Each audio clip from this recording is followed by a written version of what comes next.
विक्रम सिंह, यहाँ पे एक कार्यक्रम चल रहा है। राष्ट्रीय किसान मंच के राष्ट्रीय अध्यक्ष शेखर दीक्षित जी मेरे साथ में हैं और यहाँ पे एक कार्यक्रम चल रहा था किसान कामगार प्रशिक्षण शिविर। तो मैं आपसे ये जानना चाह रहा हूँ कि किसानों के आपने क्या प्रशिक्षण दिया? देखिए, हमारा किसानों को जागरूक करना, प्रशिक्षण में तकनीक से उनको जुड़ना, नई चीज़ों के बारे में लगातार अपडेट होना। हालांकि सरकार भी इस पर प्रयास करती रहती है, लेकिन सरकारी योजनाएं ज़मीन पे इम्प्लीमेंट कम होती हैं। इसलिए हम लोग का ये प्रयास रहता है कि जो भी नई चीज़ें आ रही हैं, जो योजनाएं सरकार की आ रही हैं, जैसे ग्राम सभा के लोग, गाँव के लोग रूबरू नहीं होते, उन सारी लोगों चीज़ों से उनको पता लगे। और जैसे कि टेक्नोलॉजी युग बढ़ता जा रहा है, तो गांव का किसान भी खेती किसानी में भी टेक्नोलॉजी से लैस है। मैं सब मेरा सवाल है, अभी मैं देख रहा हूँ इतने किसान यूनियन है देश में, उसके बावजूद, क्योंकि मैं भी गाँव से हूँ, उसके बावजूद किसानों के हालात सुधर नहीं रहे। और आप इस जो हालात है देश के, इस हालात को आप कैसे नीचे जमीन तक लाएंगे? क्योंकि मैं तो गाँव से, इसलिए मैं आपसे पूछ रहा हूँ। अभी एक बैंक में किसान जाता है तो सबसे पहले उससे जो है KCC बनवाने के लिए उससे जो है कोई भी एक भी किसान ऐसा नहीं होगा जिसको 10%, 20%, 50% यहाँ तक लोग पूरा का पूरा खा जाता है किसी का। इसको जमीन पे कैसे उतारेंगे आप? अभी मैंने यही बात मंच से भी कही कि इस देश में सबसे बड़ी समस्या है भ्रष्टाचार। जी, कोई भी सरकार आती है, भ्रष्टाचार कम नहीं होता। अगर समाजवादी पार्टी की सरकार में भ्रष्टाचार था, तो आज भारतीय जनता पार्टी की सरकार में भ्रष्टाचार है। KCC तो वही है, आप जन्म प्रमाण पत्र और मृत्यु प्रमाण पत्र भी लेने जाएं तो बिना पैसे से आपको नहीं मिलेगा, और ये सच्चाई है। अन्ना आंदोलन में हम लोग ने इसका भरसक प्रयास किया था, और मैंने लोगों से भी ये अपील की, और आपसे भी मैं ये अपील कर रहा हूँ कि देखिए, जब तक इन चीज़ों के लिए स्वयं नीचे से लोग नहीं खड़े, संगठन बने, पार्टियां बने या देश में सरकारें बने, इनका कोई निदान संभव नहीं है। इसके लिए लोगों को खुद जागरूक होकर लड़ना पड़ेगा, और इसीलिए प्रशिक्षण का महत्व है कि लोग जागरूक हों और एकजुट हों। हमारे देश की जो समस्या है, सबसे बड़ी समस्या है कि हमारे देश में कोई ऐसा नेतृत्व नहीं है। जो भी नेतृत्व आते हैं, जो भी किसान नेता हैं, वो कहीं ना कहीं बाद में राजनीतिक हो जाते हैं। और इतने किसान यूनियन हैं हमारे देश में, एक मंच क्यों नहीं आते? देखिए, उसका एक कारण है जी, हमारे देश में किसान जो है वो वोट के समय किसान है, वोट के समय वो जाति और धर्मों में बटा हुआ है। जब तक किसान की जाति और धर्म किसानी नहीं होगी, तब तक आपने जो बात कही है इसका निराकरण तो नहीं। अब रही बहुत सारे संगठन हैं, तो मुझे लगता है जितने किसान संगठन होंगे उसके 10 गुना ज्यादा राजनीतिक पार्टियां होंगी। लेकिन कितनी राजनीतिक पार्टियां क्या कर रही हैं, ये उन्हीं पर डिपेंड करता है। इसी तरह कितने किसान संगठन क्या कर रहे हैं, और सभी बधाई के पात्र हैं, क्योंकि बिना राजनीति में आए अगर वो दूर से बाहर रहकर किसी भी तरीके से सेवा कर रहे हैं तो कर रहे हैं। हालांकि ये है कि कुछ जगह उसमें भी विकार देखने को मिलते हैं, लेकिन अब ये तो सभी जगह इसको क्या करें, जंगल में आम के पेड़ लगे हैं तो कबूल के भी आई जाएंगे। जी, मेरा लास्ट क्वेश्चन है, आप किस तरह से और कैसे, आपका क्या मोटो है, कैसे आपको जो आप राष्ट्रीय अध्यक्ष हैं, मेरा सवाल बनता है आपसे, आप इसको कैसे जमीन तक उतारेंगे? क्योंकि किसान की जो कंडीशन में रहेगी, क्योंकि प्रशिक्षित नहीं है, पढ़ा लिखा नहीं है, कम पढ़ा लिखा, उनको ये नहीं पता कि अपनी फसल कहाँ बेचनी है, इसको आप राष्ट्रीय अध्यक्ष के नाते कैसे इसको जमीन पे उतारने का प्रयास करेंगे? देखिए, अभी यही बात मैंने मंच से ये भी बात, इसका भी जवाब दिया था, और मैंने ये कहा था कि यहाँ जितने भी लोग आए, अगर एक व्यक्ति भी ठीक से प्रशिक्षित होना चाहता है तो हम उसको प्रशिक्षण देने के लिए तैयार हैं। बतौर समर्पण हमको जितना करना है उसको भी उतना करना पड़ेगा। अगर दोनों तरफ से समर्पण होता है, और एक ग्राम सभा में अगर एक जागरूक किसान भी हो जाता है तो वो पूरी ग्राम सभा को बदल सकता है। इसके लिए जितना हम तैयार हैं, इतना ही तैयार किसान को भी होना पड़ेगा। अच्छा, पहले से 75 साल हो गए देश को आज़ादी, लास्ट क्वेश्चन मेरा, 75 साल हो गए देश को आज़ादी, लेकिन किसानों की कंडीशन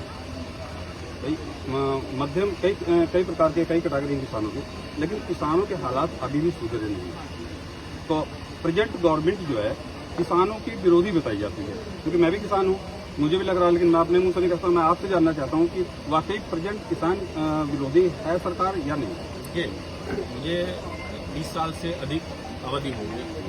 मैंने लगभग कांग्रेस की तो प्रदेश में सरकार नहीं रही, बाकी तीनों सरकारों को देखा हूं जी और कांग्रेस की केंद्र में सरकार को देखा हूं। जब भी कोई सरकार आती है तो हम किसान और सभी किसान संगठन ये कहते हैं कि ये किसान विरोधी है। समाजवादी पार्टी में आपको याद होगा ओलावृष्टि हुई थी तो वो किसान विरोधी थी, लेखपालों ने पैसे नहीं दिए थे।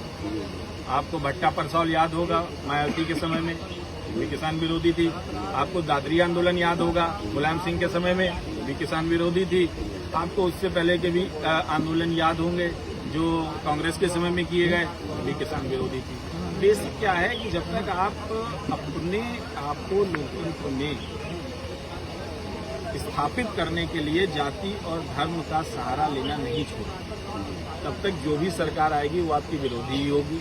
और दूसरी बात कि किसान की आय नहीं बढ़ती। आय नहीं बढ़ने के कारण एक ही है कि आप सरकार कोई भी बने वो अच्छे से जानती है कि ये भीड़ तंत्र है, ये वोट नहीं करेगी। अब जैसे कि पिछली इतना बड़ा आंदोलन हुआ और प्रदेश में सरकार किसकी आई? पश्चिम में सबसे ज्यादा सीटें जीत ली, जहां 4 सीट मिलने का अनुमान नहीं था। किस आधार पे जीता? धर्म के आधार पर। तो अब इसका जो कैलकुलेशन है ये किसानों को समझना पड़ेगा, और अगर जब तक किसान इसको नहीं समझेगा तब तक हम लोग देखिए किसान के लिए जो सेवार्थ काम कर रहे हैं वो तो कर सकते हैं, लेकिन जो राजनीतिक लाभ किसानों को मिलने चाहिए वो हम उनको नहीं दिलवा सकते, वो उनको स्वयं ही लेने पड़ेंगे। तो सर कौन सी ऐसी पार्टी है जो किसानों का भला कर सकती है? मैं तो जो देखिए ये किसानों को भला कांग्रेस गिनाया आपने, कांग्रेस गिनाया आपने, भारतीय जनता पार्टी को गिनाया आपने, समाजवादी पार्टी को गिनाया आपने। वाकई किसान की स्थिति, क्योंकि मैं भी किसान के घर से हूं, इसलिए किसान की स्थिति जस की तस है। तो कैसा कौन सा ऐसा आंदोलन, मैं किसान नेताओं को देख रहा हूँ, मैं नहीं बोल रहा हूँ, मेरे अंदर एक किसान बोल रहा है, मेरे अंदर एक किसान आपसे पूछ रहा है कि ये किसानों की दुर्दशा कब और कैसे खत्म होगी? क्योंकि अशिक्षित है, देखिए अशिक्षित है, कहीं ना कहीं समाज में समस्या है। जब आज वो अपनी फसल बेच के अपने बच्चे की फीस नहीं भर सकता, अपने बच्चों के लिए अच्छे कपड़े नहीं, तो जब खुद प्रशिक्षित नहीं है तो उसके दिमाग में कैसी ये बात आएगी? तो कैसे आप देखिए जी, आप एक बात सोचिए कि कानून कौन बनाता है? सरकार कौन चुनता है? हम सरकार कब किसान के नाम पे चुनते हैं? यही बात अभी मैंने कही। जिस दिन आप अपने मुद्दों पे और किसानी के मुद्दे पे सरकार चुनने लगेंगे उस दिन आपको इस सवाल का जवाब मिल जाएगा। आपने धर्म को लेकर सरकार चुनी तो देखिए पहले रामलला आए थे, अब बाबा भी खतरे में है, बाबा आ गए। आप दोबारा चुनिएगा तो हो सकता है कोई और भगवान हमारे खतरे में आ जाए। तो हमारे लिए तो वो 4 युग से खतरे में नहीं थे, पर आज वो खतरे में है। तो अब ये क्या है, ये आपके चुनाव पे निर्भर करता है। आप जैसा चुनाव करते जाएंगे वही आपको मिल रहा है, वही आपको मिल रहा है। सर इस धर्म को जैसे मान लीजिए, मैं मानता हूँ, आपकी बात मानता हूँ, लेकिन किसान तो जब पढ़ा लिखा नहीं है, अशिक्षित है, तो उसके सामने तो मजबूरी है। कहीं ना कहीं अशिक्षा का कारण ही ये धर्म है, इसको मानते ही नहीं आप? देखिए धर्म और शिक्षा और व्यावसायिक शिक्षा ये तीनों अलग है। वो शिक्षा जो आपको समाज से जोड़ती है, एक शिक्षा जो आपको रोजगार से जोड़ती है, और धर्म जो हमको हमारी पीढ़ियों से मिलता है। ये तीनों अलग अलग विषय हैं, ये तीनों आपस में जोड़े नहीं जा सकते। किसान अशिक्षित है, इसमें कोई दो राय नहीं है, लेकिन किसान शिक्षा किस चीज की चाहता है? किसान चाहता है हम MBA पास कर ले, कहूँ से हमारा लड़का पास करके शहर में नौकरी करेगा। वो कभी प्रयास करता है कि हमारा लड़का कुछ ऐसा सीख के आवे जिमा ये फसलों में इजाफा हो जाए। तो अपन 4 बीघा जमीन बेच के कहाँ जाता है? तो 4 बीघा जमीन बेच के लड़के को डेंटिस्ट बनाने जाता है। कैसे जाता है? प्राइवेट विद्यालयों में पैसा दे के पढ़ाने जाता है। पढ़ा के आता है, जमीन भी बिक गई, अब लड़का डेंटिस्ट की जगह कहीं चपरासी की नौकरी कर रहा है, नहीं तो सरकार में चपरासी की नौकरी फार्म है उसमें भर रहा है। समस्या ये है, किसान को ये समझना पड़ेगा कि किसानी कोई ऐसा नहीं कि बहुत बेकार और घाटे का सौदा हो रही है। किसानी कैसे करनी है ये सीखना पड़ेगा। इसके लिए उसको खुद भी थोड़ा जतन करना पड़ेगा। केवल हमारे जतन करने से अकेले कुछ नहीं होगा। अभी मैं स्वयं यहाँ हूँ, आप हमारे साथ जुड़िए, आप ही हमारे साथ जुड़िए और इस ग्राम सभा को बदलिए। आप स्वयं जुड़िए। आपकी बात से सहमत हूँ, आपकी बात सहमत हूँ। कृषि इकाइयाँ हैं, हर ब्लॉक पे कृषि इकाई है, लेकिन कहीं ना कहीं वो चीज जमीन पर नहीं आ रही है। फिर वही शिक्षा वाली बात घूम के आ रही है। कृषि इकाई कभी भी आप कृषि स्वयं नहीं चाह रहे ना भाई। आप मुझे बताइए, इतने लोग खड़े, इनमें से किस लोग बच्चा कृषि में पढ़ता है? कृषि विद्यालय विश्वविद्यालय में कितनों ने अपने बच्चों को बेचा है? इतने लोग खड़े हैं, आप पूछ लीजिए किसी जी आप पूछिए सबसे। अगर नहीं भेजा है क्यों नहीं भेजा ये भी पूछ लीजिए। नहीं, वो तो मैं जवाब देता हूँ, मैं इसलिए जवाब देता हूँ, मैं आपको जवाब देता हूँ, मैं भी किसान का बेटा हूँ इसलिए जवाब देता हूँ। इनके पास वो इतना पैसा है नहीं कि कृषि विद्यालय क्या, ये हाई स्कूल, मैं गांव की बात बताता हूँ, हाई स्कूल इंटर करवा रहे बहुत बड़ी। आपको मैं एक बात बताऊं, जी। शहर के सारे विद्यालयों में ताला लग जाएगा अगर गांव के लोग अपने बच्चे ना पढ़ाएं। कोई बीटेक ईटेक का विद्यालय नहीं चलेगा अगर गांव के लोग बच्चे नहीं पढ़ाएंगे। बहुत बहुत धन्यवाद हमारे साथ किसान